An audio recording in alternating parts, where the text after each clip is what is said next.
திருத்தணி என்ற பெயரை கேட்டாலே மனம் குளிரும் ஒரு புனித மலை.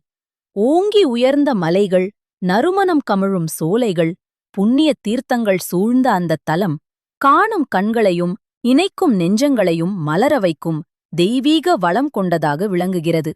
அந்த மண்ணில் வாழ்ந்த மலை மக்கள் வீரமும் பக்தியும் ஒன்றாய்க் கொண்டவர்களாக இருந்தனர்.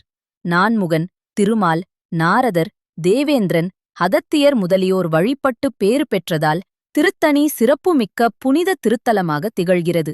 திருத்தணி என்ற திருநாமத்தை நினைத்தாலே பிறவிகளில் செய்த பாவங்கள் கரையும் என கூறப்படுகிறது.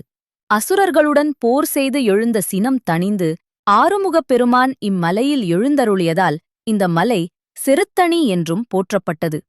மலர்களில் தாமரை, நகரங்களில் காஞ்சி, நதிகளில் கங்கை சிறப்பு பெறுவது போல மலைகளில் திருத்தணி தனிச்சிறப்புடன் விளங்குகிறது. ஒருநாள் வள்ளியம்மையை நோக்கி முருகப்பெருமான் இம்மலையில் தாம் வீணை, வேய்ங்குழல், மிருதங்கம் இசைத்து ஆனந்தமறைவதாக திருவாய் மலர்ந்தார். தேவேந்திரன் வேண்டுகோளின்படி விசுவகர்மாவால் உருவாக்கப்பட்ட பளிங்கு போன்ற தீர்த்தம் கலஹாரம் என பெயர் பெற்றது.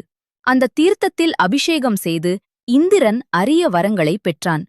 இங்கு தீர்த்தமாடி என்னை தரிசிப்போர்க்கு சர்வ மங்களங்களையும் அருளுவோம் என கந்தப்பெருமான் அருளினார். அந்த மகிமையைக் கேட்ட வள்ளியம்மை பேரானந்தத்தில் மகிழ்ந்தாள்.